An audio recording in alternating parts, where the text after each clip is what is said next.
Bonsoir, chers camarades, chers amis. Je veux avant tout souligner que vraiment notre meeting est un meeting de très haute tenue, de très haut niveau. Je crois qu'il faut le dire, parce que ce n'est pas banal. Et puis, franchement, les nous avons senti ambiance là, les nous avons senti ça qui a remonté de Salta là, eh bien, nous avons l'impression que Fort France est au rendez-vous de la victoire, puisque nous gagnons en victoire. Nous sûrs, nous gagnons en victoire dès le 6 décembre. Mais oui, c'est vrai que c'est un meeting de qualité. La qualité des interventions, la pertinence des arguments, les propositions, le niveau des propositions et bien entendu, dans quel meeting a-t-on vu projeter un programme résumé, mais aussi clair, aussi cohérent, aussi articulé? Tout ça est tout à fait remarquable et par conséquent, j'ai envie de dire que ça n'a rien à voir avec ce que nous observons en face. Leur meeting, leur prise de parole, c'est un niveau beaucoup plus bas. C'est des attaques politiciennes, c'est des attaques personnelles, c'est des promesses démagogiques, et puis c'est surtout des mensonges répétés, et puis ils sont gros, puis ils ont l'impression que ça va passer. Heureusement, ça passe de moins en moins. Vous avez vu tout à l'heure notre confrère Duval vous disait ce que nous avons fait, Alfred et moi-même, pour les hôpitaux. Ben, ils n'ont pas été gênés. Serge Letchimy a carrément décrété que nous n'avions pas donné un centime aux hôpitaux. Il aurait pu dire qu'on n'a pas donné assez. Non, on n'a pas donné un centime. Je ne me rappelle pas combien tu as donné, Alfred, mais moi je sais que c'est 25 millions en 10 ans. Mais ce n'est pas un centime. Même sur le social, il essaie de nous attaquer. Il paraît qu'on a laissé les personnes âgées, donc nous-mêmes, on les a laissés dépérir dans des conditions atroces. Il a découvert ça. C'est presque le Burundi dans une intervention. Et on avait l'impression qu'il avait découvert, peut-être qu'il les voyait pour la première fois, les personnes âgées. Non, mais c'est tellement gros. Ça a pris un caractère tellement invraisemblable que, effectivement, je crois que les électrices et les électeurs martiniquais commencent à donner des signes de lassitude. Et heureusement, pour nous, c'est des signes au contraire d'aller devant, pousser, ressembler. C'est ça qu'on ressent sur le terrain un peu partout. Donc qui continue à mentir, à utiliser des mots qui n'ont pas de sens. Pour eux, les mots n'engagent pas. Les mots ne servent pas la vérité. Les mots sont là pour faire croire, faire semblant, faire rêver. Ils ont même des spécialistes de l'imaginaire pour faire rêver. Et ça n'a rien à voir. Ça n'a rien à voir avec nous. Pour nous, les mots engagent, les mots ont un sens. Et tout ce que nous avons promis, c'était jamais des promesses, c'était des engagements. Ben, nous l'avons tenu. Lorsque Alfred Marie-Jeanne disait « je vais construire telle ou telle section », la plupart d'ailleurs des sections du TCSP, ben, on a vu ça se développer au fur et à mesure, jusqu'à ce que la nouvelle gouvernance vienne dénaturer le tracé, dénaturer l'ouvrage et surtout entraîner des surcoûts énormes que nos enfants vont continuer à payer pendant très longtemps. Lorsque, pour prendre aussi un exemple de mon côté, lorsque Césaire m'a demandé en 1999, c'était peu avant son départ de la municipalité, il m'a dit « mais est-ce que tu peux faire une promenade le long du front de mer, à côté de la première section du TCSP ?» J'aurais pu faire comme l'actuel président de région, aller chercher un écrivain, voire un poète, qui périodiquement réunissent les feuillets sur la savane pour leur dire de rêver à l'ouvrage qu'il fallait faire. J'aurais pu faire ça, mais non. J'ai fait mieux que ce que Césaire me proposait, j'ai fait un ouvrage qui soutient la ville, c'est un ouvrage remarquable qui a des sortes de cages métalliques qui descendent à 20 mètres de profondeur pour soutenir la ville en cas de tremblement de terre, en cas de glissement de terrain, avec des systèmes pour protéger d'un ouragan, voire d'un tsunami. On a fait l'un des plus grands ouvrages d'art de ce pays et on l'a fait en 2 ans et demi, à comparer avec la savane depuis 15 ans, un terrain plat à aménager. Nous, on a fait un ouvrage remarquable qui est de plus de 28 millions d'euros. On a fait ça en 2 ans et demi et la gare multimodale, c'est pareil. Donc, pour nous, les engagements ont du sens. Et moi, je crois que c'est très important que les Martiniquais comprennent la différence entre les uns et les autres. Pour nous, il y a une certaine conception de la politique, une certaine conception de la pratique politique, et c'est d'ailleurs pour cela que nous n'avons pas la même conception du rassemblement. Nous avons, et ça a été dit là ce soir, nous avons rassemblé autour d'un projet, d'une vision partagée, et derrière, bien sûr, un leader chargé de porter le projet, de porter cette vision, mais nous n'avons pas fait du racolage. En face, c'est du racolage. L'espèce de coalition hétéroclite, c'est fait en débauchant les uns, en racolant les autres. C'est une espèce de magma informe qui n'a aucune cohésion politique. Voyez la différence, comment elle est considérable entre nous. Et d'ailleurs, vous voyez les méthodes utilisées pour racoler. De plus en plus, les derniers sans domicile fixe qui regagnent, sans domicile politique fixe, qui regagnent l'espèce d'auberge espagnole qui est devenue le centre de Trenel, eh bien, pour les appâter, vous savez ce qu'on leur promet? On leur promet le Sénat. Alors, ni au moins une dizaine de bouts qui carralent sénateur. Ils carralent sen, mais ni que, malheureusement, ni que deux qui peuvent vraiment râler celle-là juste à terre, les autres là c'est en l'air, dans l'imaginaire. Chamoiseau qui a aidé rêver au Sénat, sauf si les chimie rivait fait en loi pays qui cabane au moins 10 sénateurs pour la Martinique.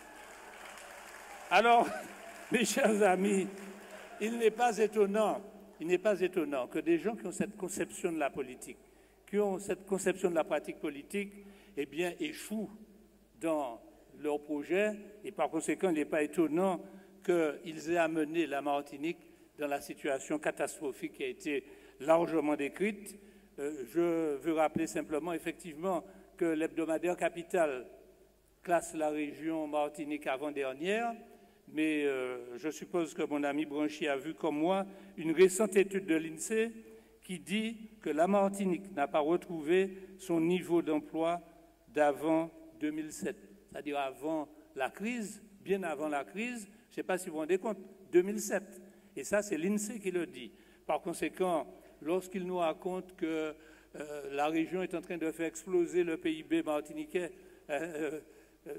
Michel Branchi a déjà dans différentes publications, montré à quel point les chiffres sont manipulés. Et lorsqu'ils vous disent que le chômage baisse, il augmente. Lorsqu'ils vous disent que le PIB augmente, c'est qu'il baisse, etc. C'est des spécialistes de la manipulation des chiffres.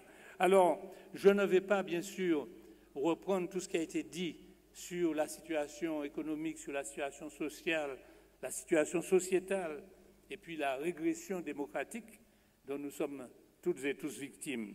Je vais, puisque nous n'avons pas plus beaucoup de temps devant nous, je vais me contenter de m'adresser aux Foyalaises et aux Foyalais pour leur rappeler quelques éléments qu'ils doivent garder en tête avant d'aller voter.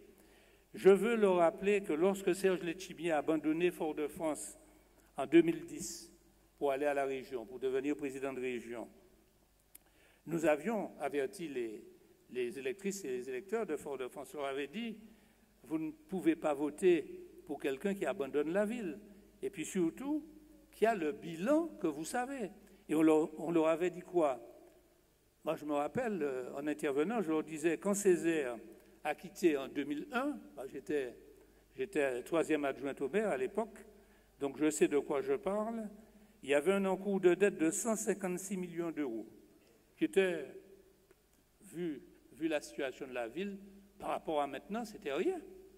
Parce qu'au bout de 9 ans, au moment où Serge Letchimy quitte la ville pour aller à la région, eh bien, l'encours de dette est de 214 millions d'euros, une augmentation de plus de 35% en 9 ans. On avait dit ça. Vous voyez ce qu'ils ont fait sur Fort-de-France, ils vont le faire à la région. C'est exactement ce qui s'est passé. Et pour quel résultat? Vous avez vu un centre-ville dévitalisé, des commerçants découragés, les fermetures, hein, chaque semaine, vous voyez des commerçants qui s'en vont, des quartiers qui sont aussi en difficulté, de plus en plus littéralement abandonnés, et on cherche les fameux 21 chantiers qu'il nous avait promis pour le 21e siècle. Les 21 chantiers. Parmi ces 21 chantiers, même pas la fontaine Guédon n'a été remise à flot, même pas ça.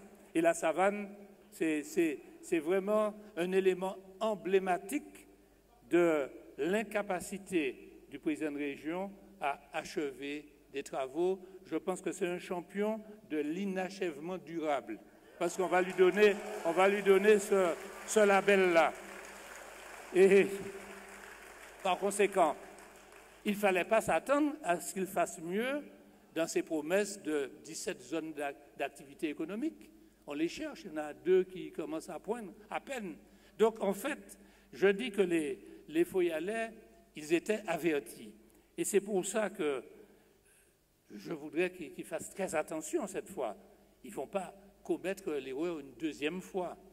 Et d'autant que je veux rappeler, vous me pardonnerez de vous donner quelques chiffres, je veux rappeler toute l'aide que l'ancien maire de Fort-de-France, qui a abandonné la capitale dans les conditions que vous savez pour aller à la région, toute l'aide qu'il a reçue. Alors il y a toute l'aide de la région dont je n'ai pas les chiffres en tête, mais côté Conseil général, je veux quand même vous donner quelques chiffres. 11 millions d'euros de subventions d'équipement de 2001 à 2008. 11 millions d'euros de subventions d'équipement, c'est-à-dire environ 1,5 million par an. De 2001 à 2010, 100 millions d'euros de travaux effectués par le Conseil général dans la ville. 100 millions de travaux. Plus 19 millions d'euros de cession de terrains et de bâtiments. La gendarmerie, le palais de justice, le pavillon du tourisme, des terrains à Desclieux, l'ex-conseil des prud'hommes, des terrains au Mont-Nabélard, etc., etc. Donc, l'aide a été extrêmement importante. Aucune commune, si on fait la moyenne, aucune commune de la Martinique n'a reçu autant. Donc, le fameux, je ne sais pas plus comment il appelait ça, le surcoût que subit Fort-de-France et qu'il fallait compenser. Ah oui, les fameuses charges de centralité, on en a tenu compte, largement, et plus qu'il ne fallait, et je l'ai fait d'autant plus que j'avais un engagement par rapport à l'ancien maire, à Aimé Césaire. Donc il a été énormément aidé, et vous voyez le résultat, et par conséquent, je pense que les Foyalais ne vont pas commettre une erreur de nouveau, d'autant qu'ils peuvent constater, comme nous tous, la situation dans laquelle la nouvelle gouvernance va laisser et le Conseil général et le Conseil régional et le passif, en quelque sorte, qu'ils vont transmettre à la nouvelle collectivité, à notre collectivité territoriale martiniquaise. Alors, juste pour illustrer ça, Serge Letchimy prétend, quand il est en télévision, que la situation financière de la région est très bonne et que nous mentons quand nous disons qu'il y a déficit, qu'il y a des difficultés. Eh bien, je veux rappeler pour ceux qui peut-être n'y ont pas fait attention que ce monsieur qui prétend n'avoir pas de problème financier, eh bien, il a demandé au Conseil général de lui faire cadeau de 15 millions d'euros en subvention d'équipement. 15 millions en subvention d'équipement, et ça a fait l'objet d'un vote le jeudi 29 octobre, il y a à peine 3 semaines. Ça veut dire que le Conseil général, qui a des difficultés, qui a tellement de difficultés qu'il a du mal à investir sur son propre patrimoine, qui est considérable. C'est 630 km de routes départementales, 43 collèges, etc. etc. Bon. Il y a énormément de besoins pour la maintenance de tout cela. En plus, la maintenance de tout cela, ça fournit du travail aux entreprises moyennes et petites.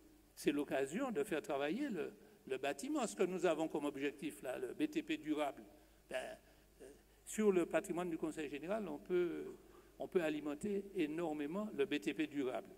Eh bien, alors que le Conseil général ne peut pas assumer ça, voilà que le 29 octobre, il a, en prélevant sur des sommes destinées à faire sa maintenance, à même faire certains ouvrages, comme par exemple le pont du Prêcheur, qu'on avait promis au maire du Prêcheur, eh bien, on a prélevé sur des sommes importantes pour donner 15 millions d'euros, 14 millions destinés au TCSP, ce qui prouve qu'il manque de l'argent pour finir le TCSP, malgré le système de PPP, dont vous connaissez le coût, et puis 1 million pour l'Institut martiniquais du sport.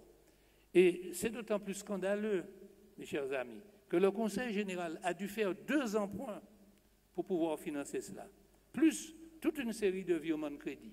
Donc c'est véritablement déshabiller un Saint-Pierre en difficulté pour habiller un Saint-Paul qui prétend être dans l'opulence. C'est ça qui a été fait là, de manière absolument insupportable, avec en plus le non-respect du minimum de procédure, puisque, j'ai eu l'occasion de le dire, mais pour ceux qui ne l'ont pas entendu, je le redis, le lendemain, c'est-à-dire le 30, la région se réunissait en plénière pour engranger les 15 millions. Ça veut dire que les élus de la région, 15 jours avant, avaient déjà des documents comportant les 15 millions du Conseil général en recettes, 15 millions qui n'avaient pas encore été votés et qui, par conséquent, n'avaient pas pu faire l'objet d'une délibération, et d'une délibération qui, normalement, doit passer par le contrôle de légalité. Autrement dit, il y avait un mépris des élus, y compris des leurs, que j'ai qualifié à ce moment-là d'élus d'exécution. S'ils avaient dit que notre personnel était un personnel d'exécution. Donc nous étions des élus d'exécution, sommés de voter quelque chose qu'ils avaient déjà inscrit, et en plus, il y avait là un mépris du contrôle de légalité qui m'a fait dire en plénière que nous étions vraiment déjà dans une petite république bananière. Eh bien, mes chers amis, république bananière, nous n'en voulons pas. Nous n'en voulons pas. Et c'est bien pour cela que nous allons faire en sorte de chasser ces gens de Ensemble pour une Martinique nouvelle, que moi j'ai tendance à appeler Ensemble pour une Martinique naufragée, car ce sont des naufrageurs. Ils ont naufragé ce pays. Et cette bande de naufrageurs, eh bien, il faut la mettre en débandade. C'est ça que nous avons à faire dès le 6 décembre. C'est ça que nous allons faire. Et nous sommes décidés tous, les candidats inscrits sur la liste du Grand Assemblée, nous sommes décidés à faire tout ce qu'il faut pour que dès le lendemain du premier tour, puisqu'il n'y aura pas de deuxième tour, dès le lendemain, nous puissions nous mettre au travail. Et je vous assure que nous allons mettre de l'ordre et que nous allons assainir. Et sur ce point, je dis qu'Alfred Marie-Jeanne peut compter sur moi pour lui donner un coup de main pour mettre de l'ordre, assainir et arrêter la corruption. Et vous pouvez compter sur Alfred Marie-Jeanne et moi-même pour faire ce travail avec tous ceux qui vont avec nous mener la nouvelle équipe, la nouvelle équipe qui va diriger la nouvelle collectivité territoriale de Martinique. Et pour cela, mes chers amis, eh bien, nous avons très peu de temps, mais dans ce très peu de temps, on l'a déjà dit, il faut que nous nous mobilisions. Nous avons une arme, ça a été dit avant moi, c'est l'arme, n'est-ce pas Marie-France, c'est l'arme du bulletin de vote, ce que j'appelle l'arme fatale. Eh bien, mes chers amis, le 6, sans attendre l'autre semaine, le 6, massivement, il faut mobiliser tous ceux que vous connaissez autour de vous. Il faut que toutes et tous, et notamment ici à Fort-de-France, il faut faire la surprise à Fort-de-France. Francis, je m'adresse à toi. Il faut faire en sorte qu'il y ait une mobilisation autour de toi à Fort-de-France qui va surprendre l'adversaire. Je pense qu'il peut effectivement être surpris quand on sent la mobilisation qu'il y a, cette mobilisation qu'on a au nord, au sud, au centre et à Fort-de-France. Eh bien, elle va nous donner la victoire. Et le 6, mes chers amis, nous pourrons crier « Vive Alfred Marie-Jeanne, vive le Grand Assemblée et vive la Martinique !»